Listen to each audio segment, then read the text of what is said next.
Good day, everyone. This is the continuation of Ms. Nerpil's discussion on affective assessment learning targets, and today we will be diving into the three affective targets, which are the motivation target, the social relationship target, and the classroom environment target, and confront the conceptual misconceptions that prevent us from assessing them effectively.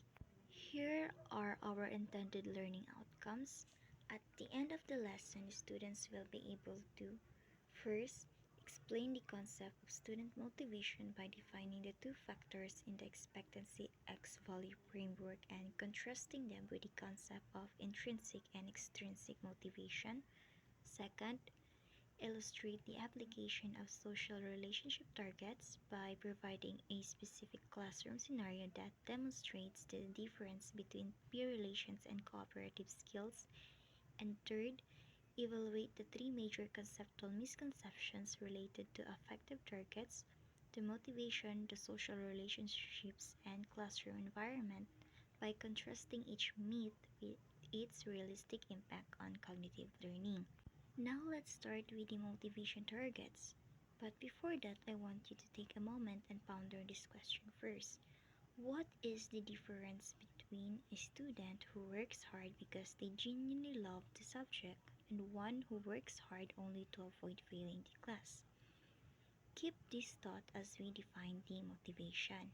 What is motivation? According to Macmillan 2007, motivation is defined as the extent to which students are involved in trying to learn. This goes beyond mere attendance. It includes the students' initiation of learning, their intensity of effort, their commitment, and their persistence. The most effective way to organize motivation is through the expectancy X value framework. This framework posits that motivation is influenced by two main factors: the expectation of success and the value of the activity. Expectation or self-efficacy is the student's perception of his or her capability to perform the task successfully. If the students believe they can succeed, they show greater effort and persistence. Like, for example, a student with high self-efficacy believes I am capable of learning how to multiply fraction.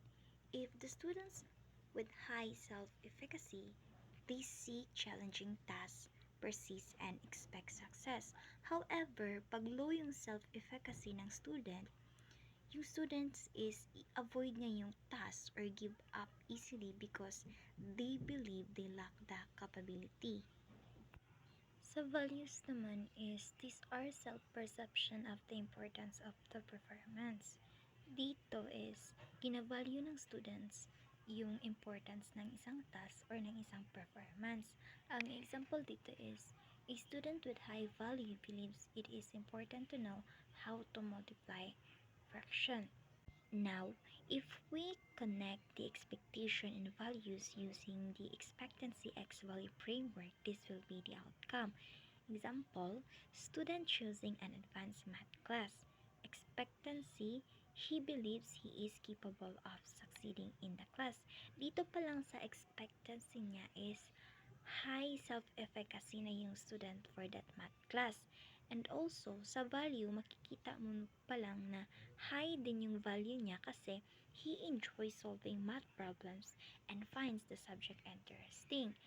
So, because high yung expectancy niya and high din yung value niya for that class, he is highly motivated to enroll in the advanced math course. However, if low yung self-efficacy niya, he may not expect to do well in advanced course.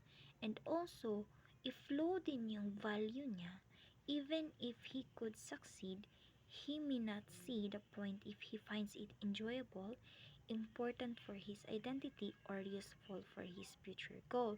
So, yung outcome dito is, he is less likely to enroll in that class and may even avoid it altogether, even if the teacher believes he is capable.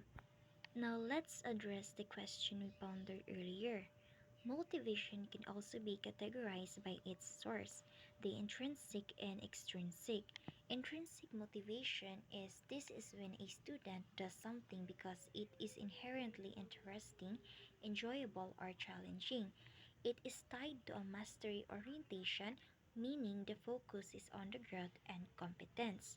A student with orientation shows a better persistence and attributes success to their own ability, while intrinsic motivation is this is when a student does something because it leads to a separate outcome, such as rewards or to avoid punishment, and it is tied to a performance orientation according to Ryan and Desi 2009. So this is the difference of the intrinsic and extrinsic motivation. In intrinsic motivation, why we do what we do is because of the interest and enjoyment in the task itself, like enjoyment, the purpose, the growth, the curiosity, the passion, the self-expression, and fun. And sa intrinsic naman is we do what we do because of the outcome that will result by doing the task, like promotions, pay raises, the bonuses, the benefits, the prizes, the winning, or the perks. Question: how does student motivation connect with and influence the overall goals of effective assessment? The answer is student motivation connects with and influences the overall goal of effective assessment because motivation, as defined as the extent of a student's involvement and persistence in learning, is a primary effective target that must be measured to understand the student's attitudes, commitment, and effort towards the academic success. By assessing factors like expectancy and value within the motivation target, educators can gain crucial data on the affective state that drives cognitive performance and shapes the student's learning beliefs. The next target is the social relationship targets. Social relationship targets are a complex set of interaction skills which include identifying and responding appropriately to social indicators. These are skills that students need to thrive in social learning environment. Within social relationship targets, we have two key categories. These are peer relations and cooperative skills. Presented in the table below are some examples of social relationship areas and the corresponding targets. Peer relationship focus on general social acceptance and positive interaction. These are functioning in groups, peer interactions, taking a stand, and pro-social behavior. The target concern here are showing interest in others, listening to peers, sharing to a group, and contributing to group activities. Example, students will share their ideas in a small group discussion. In cooperative skills, it focuses on task-related interaction, which are collaboration, assertiveness, empathy, supporting slash accepting others' ideas, and criticizing constructively. The target concern of cooperative skills are sharing, listening, volunteering ideas and suggestions, supporting and accepting others' ideas, taking turns, and criticizing constructively. Example of this is students will demonstrate that they are able to negotiate with others and compromise. To illustrate the difference, a student who listens respectfully to a classmate's ideas in a small group is demonstrating peer relations. However, a student who is able to negotiate and compromise with others to resolve a disagreement over a shared task is demonstrating a more complex cooperative skills. Importance of social interaction is a key element of knowledge construction, active learning, and deep understanding, according to Burridge and Tombari 2004. These skills promote good reasoning and problem-solving skills through observation and engagements in such activities.